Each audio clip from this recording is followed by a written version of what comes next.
Salut les amis, j'espère que vous allez bien. Je suis en compagnie de Thomas. Thomas, il a vécu une aventure en camping-car avec ses amis.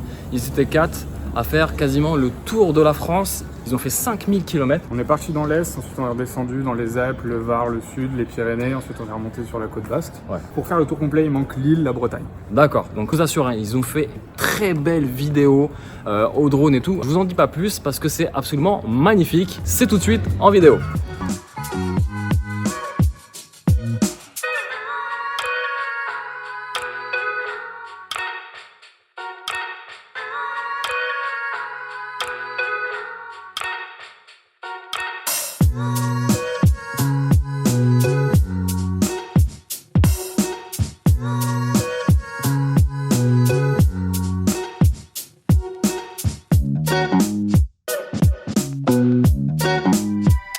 Les amis, aujourd'hui on se retrouve pour une vidéo un peu spéciale. On va pas parler de voitures d'exception comme on a l'habitude de le faire, mais on va parler vacances. On va pouvoir vous montrer en fait pourquoi c'est la bonne option pour partir en vacances en étant tout en liberté. On a donc avec nous un fourgon aménagé de taille L2H2. Donc par rapport à un Volkswagen California, c'est plus grand. Par rapport à un camping-car classique, c'est plus petit, c'est une taille intermédiaire, qui est basé sur une plateforme de Fiat Ducato motorisée en 2,3 litres 130 chevaux. Les 2,3 litres 130 chevaux chez Fiat, c'est les moteurs qui remplacent les 2,8 litres qui sont un peu plus performants, mais également un peu moins gourmands en carburant. Avec un plein, en fonction de ce qu'on fait, on est aux alentours de 700-800 km d'autonomie. Encore une fois, ça dépend de notre consommation, ça dépend de là où on est. Si on fait de la montagne, forcément on va être plus. Si on fait de l'autoroute, forcément on va faire moins.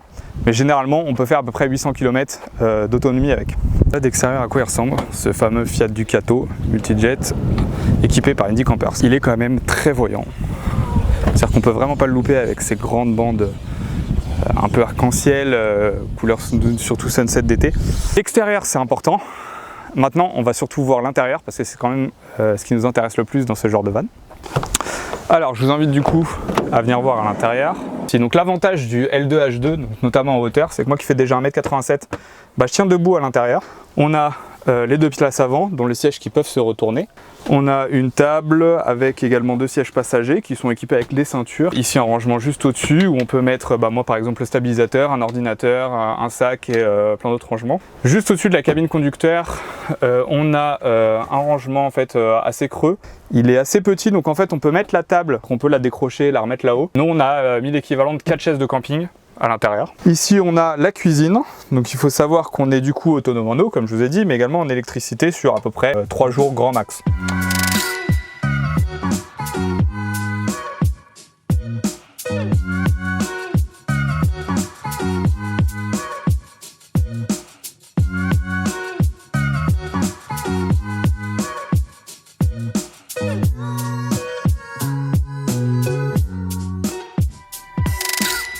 On va parler d'un sujet qui intéresse tout le monde dans les camping-cars, c'est la salle de bain. Alors voici notre salle de bain. Elle n'est pas très grande comme vous pouvez le constater, on la partage avec les toilettes. Et en fait, si vous voulez, donc vous avez les toilettes ici et vous avez un rideau de douche également ici. Vous avez plusieurs attaches noires que l'on met avec des bitonniaux qui sont ici, qui permettent de protéger les toilettes et de ne pas mettre de l'eau partout. Alors, c'est très rustique. On a également un robinet qui en fait quand on le tire va venir s'accrocher juste ici, ce qui fait la douche. Voilà. Donc après il faut le remettre, je vais le remettre après. Et on peut avoir de l'eau chaude. Donc on a de l'eau chaude grâce à ce système là où on tourne, là on fait chauffer l'eau à 40 degrés, là à 60 degrés. Ça chauffe sans électricité, ça chauffe avec le gazole directement du van. Est-ce que c'est indispensable pour les toilettes? Oui, parce que ça peut quand même rendre des grands services. Pour la douche, c'est compliqué, à savoir qu'une fois qu'on est dedans, on peut pas trop bouger. Disons que on préfère quand même la douche camping que la douche du van.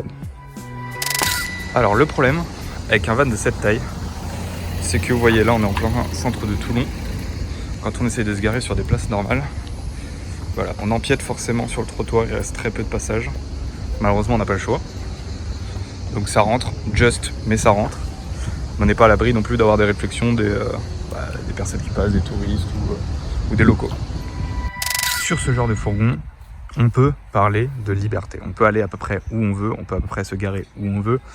C'est parfois ça rentre généralement. Mais il y a quand même un argument qui est mis en avant par les anti-camping-caristes, c'est notamment les emplacements, parce qu'on pourrait ne pas se mettre partout. C'est vrai, toutes les villes n'acceptent pas d'avoir des camping-cars, donc vous ne pouvez pas aller non plus sur tous les parkings. En revanche, quand vous faites un road trip en autonomie comme celui-ci, quand vous n'êtes pas en train de charger ou que vous n'êtes pas dans un camping, vous avez forcément envie de voir autre chose qu'un parking ou que du béton, autre chose, plutôt de la nature ou autre. Et c'est là qu'en fait que les autres camping-caristes se trompent, c'est-à-dire que quand on a des interdictions, c'est sur des parkings publics. C'est pas le but, dormir sur un parking public, ça n'a pas de sens. On l'a fait une fois à Biarritz parce qu'on n'avait pas le choix, mais c'est vraiment pas le truc qui va vous bloquer. Et pour ça, vous avez des applications. Donc vous avez une application normalement, voilà, qui s'appelle Park4Night et qui est très pratique en fait. Voilà, vous voyez notre point bleu, on est sur la carte. Vous pouvez vous géolocaliser et vous avez en fait tous les endroits où vous pouvez vous arrêter autour. Donc les parkings, si vous avez besoin d'un parking, les lieux naturels, donc par exemple, on va cliquer sur ce lieu naturel ici, hop là, voilà.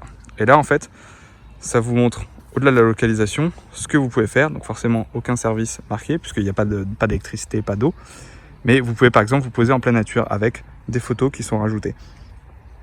Donc en fait, vous pouvez vraiment vous poser à peu près n'importe où quand même, c'est pas parce que vous n'avez pas de camping que vous voyez marqué interdit partout que c'est faux.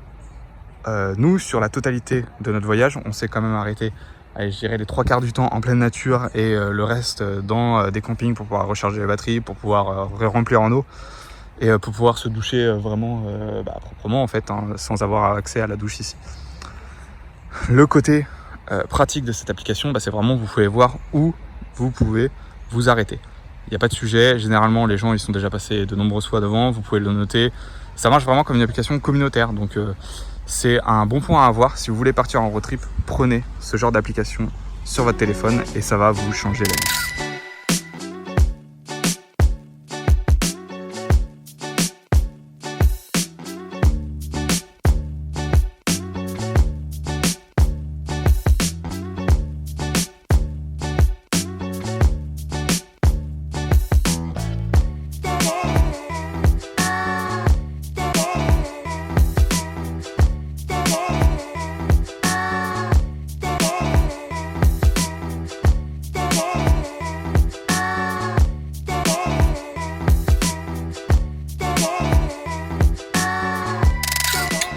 Donc c'est une planche de bord assez classique au final. Vous avez 6 vitesses, vous avez un lecteur CD basique, donc ça c'est vraiment pas, c'est pas non plus au goût du jour, mais c'est vraiment pas le plus important dans ce genre de van. Ce qui est le plus important c'est l'intérieur, et l'intérieur en vrai on est servi. Alors ce sont des très beaux sièges, en revanche ce ne sont pas des sièges cuir comme ça peut le laisser penser. Ce sont en fait simplement des housses en simili-cuir.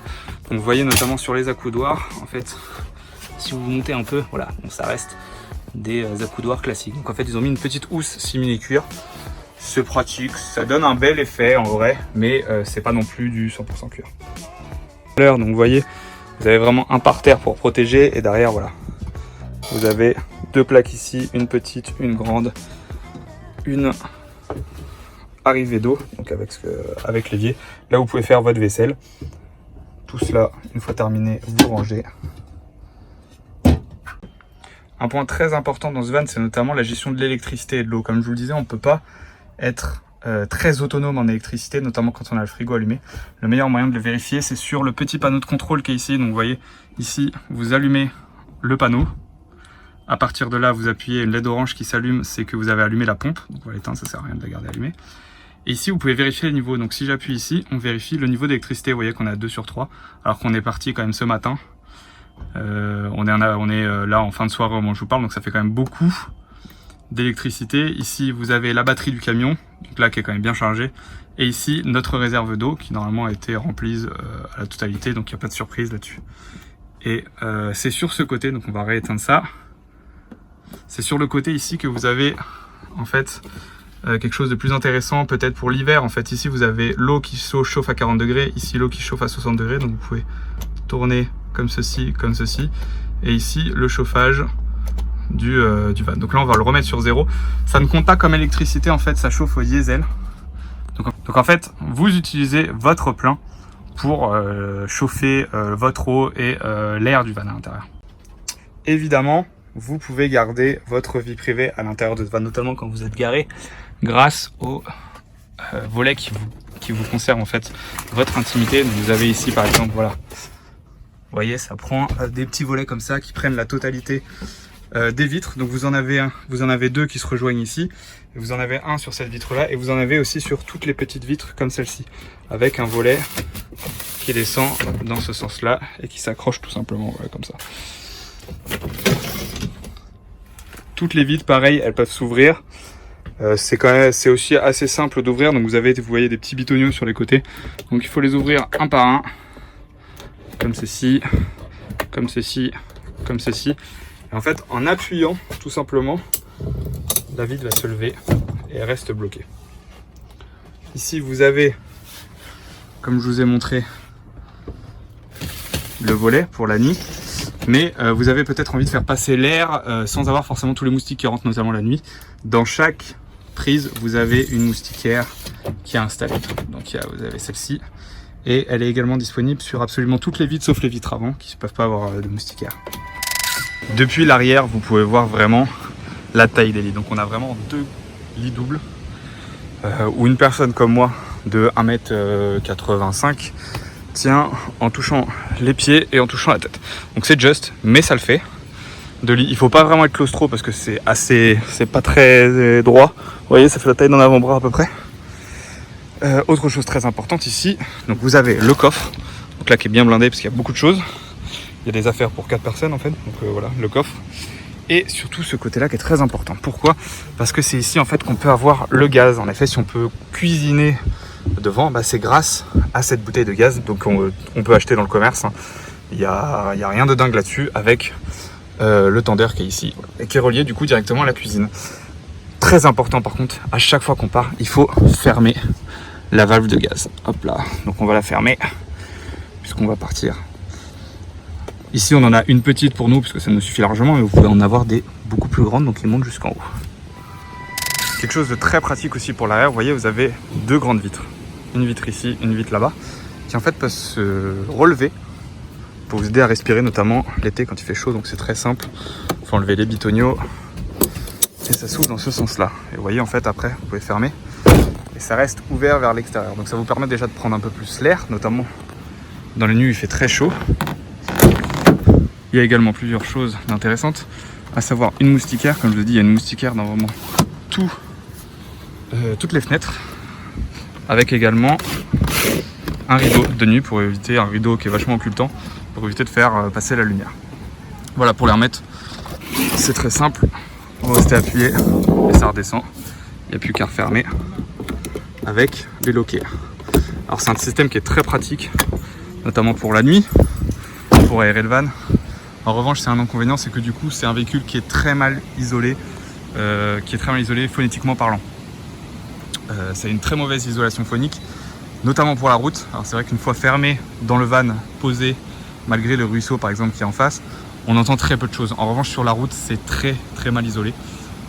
On entend énormément la route, on entend énormément les pneus sur le bitume. C'est vraiment quelque chose qui est, en termes d'isolation phonique, qui est pas dingue. Aujourd'hui, c'est une petite anecdote très sympathique. Donc, comme je vous l'ai dit, vous pouvez recharger votre électricité, votre eau dans les campings. Donc voilà, vous voyez ici, il est branché à l'électricité. Mais il faut que je puisse remplir la cuve d'eau. Malheureusement, dans ce camping, on n'a pas de tuyau. Normalement, il faut juste un tuyau en fait qu'on fout à l'intérieur du réservoir et ça remplit jusqu'à ce que ça coule. Problématique, on n'a pas de tuyau. Donc du coup, c'est à l'arrosoir qu'on fait. Donc c'est pas très pratique, hein, parce que c'est 5 litres par 5 litres. Et la cuve en fait 150, donc 120 pardon. Donc voilà, c'est C'est pas très pratique, mais on fait avec ce qu'on a. Gros avantage depuis l'intérieur du van, vous avez évidemment les boutons poussoirs pour les lumières, et vous avez également une prise allume-cigare ici, et une prise 220. Donc il y a une prise 220 également derrière, hop là, qui est juste ici. Et donc l'avantage, c'est que vous pouvez quand même brancher des appareils en 220 volts, donc notamment nous on met une multiprise et ça nous recharge les batteries de téléphone, d'ordinateur et compagnie. Le problème, c'est que ces prises 220 volts, et ça c'est un problème majeur je pense dans ce van, c'est qu'elles ne marchent pas quand le van n'est pas branché électriquement. C'est-à-dire que vous ne pouvez pas en fait brancher quelque chose en 220 volts quand vous êtes sur la batterie en autonomie. C'est dommage, on a des trucs pour y remédier, notamment un convertisseur qui se branche sur l'allume-cigare de la voiture quand il est allumé, mais ça aurait mérité quand même une batterie plus puissante et une batterie qui puisse marcher notamment sur des prises de 120 volts ici en autonomie. On est sur du détail. Mais ici, vous voyez par exemple, on est sur l'évier. En fait, il n'est pas vraiment dans l'axe du l'évier. Il aurait été préférable qu'il soit comme au niveau de ma main. Parce que tout simplement, quand on arrose, il suffit qu'on ait un peu de vaisselle à faire, c'est pas au milieu. Et du coup, on en prend partout, on en fout partout. Autre inconvénient, sur ce côté-là, ça aurait mérité également des petites poches, comme qu'il y a dans les lits, pour pouvoir glisser des ustensiles ou des choses qui peuvent être utiles ici, dans cette partie qui est vraiment inutilisée.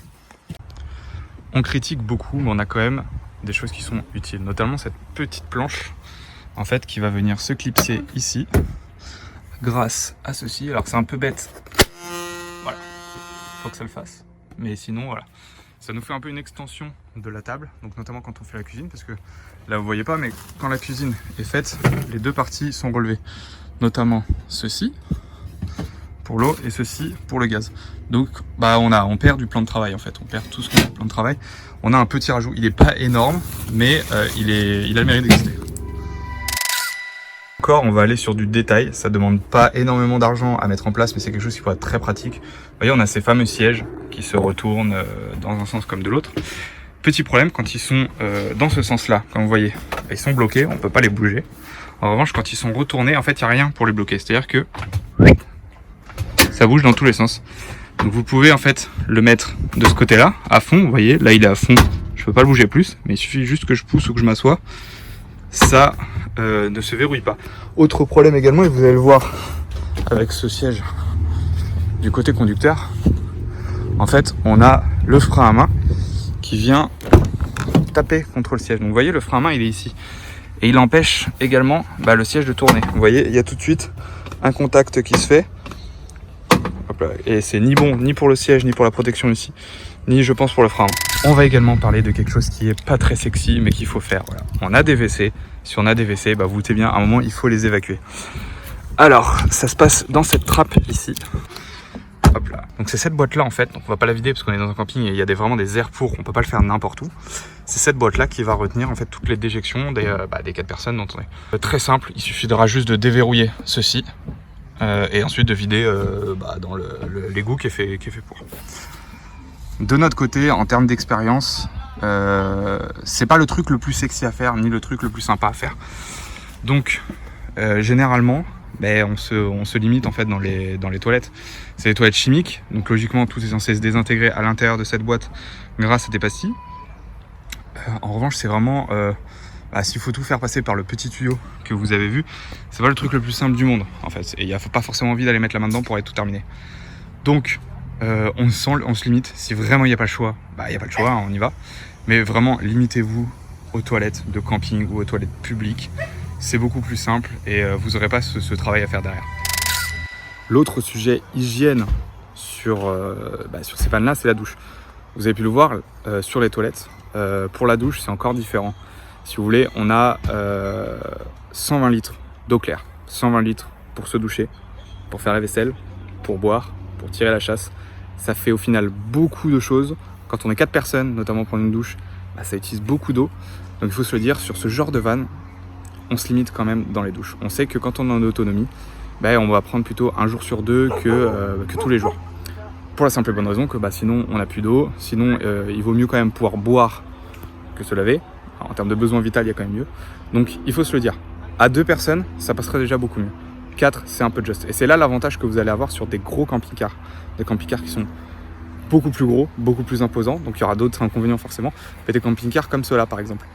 Voilà, là vous allez avoir accès à une vraie douche un réservoir d'eau qui peut être beaucoup plus imposant. Pour 4 personnes, c'est juste. Ça fait l'affaire. Disons que voilà, on va pas le faire, forcément on n'est pas là pour prendre des douches tout le temps, quand on est en road trip comme ici. C'est pas l'essentiel du voyage, mais voilà, on peut le faire. Si vraiment c'est la merde, on peut le faire. Moi par exemple, je l'ai fait quand on est revenu d'une randonnée de 2 jours avec un bivouac en montagne. Forcément, là on en a pris une. On peut en prendre une notamment quand on revenait de la dune du Pilat, parce qu'on était plein de sable, donc forcément il fallait un peu se désabler. Mais sinon, on s'en limite, on passe sur 1 jour sur 2. Je vous l'ai déjà dit auparavant, le van fait 2,75 m de hauteur. Le van fait 2,75 m de hauteur. C'est beaucoup et peu à la fois. C'est-à-dire qu'on est sur une taille un peu déjà élevée, ce qui nous permet de ne pas passer dans tous les parkings. On ne peut pas aller dans des parkings souterrains. Mais ça pourrait être beaucoup plus. En fait, on n'a pas de lit qui vient se rajouter par-dessus. Je vais vous montrer sur d'autres vannes qui sont dans le camping.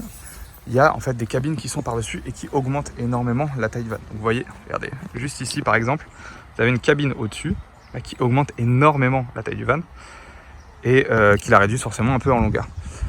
Nous, le choix il est fait, les lits sont à l'arrière.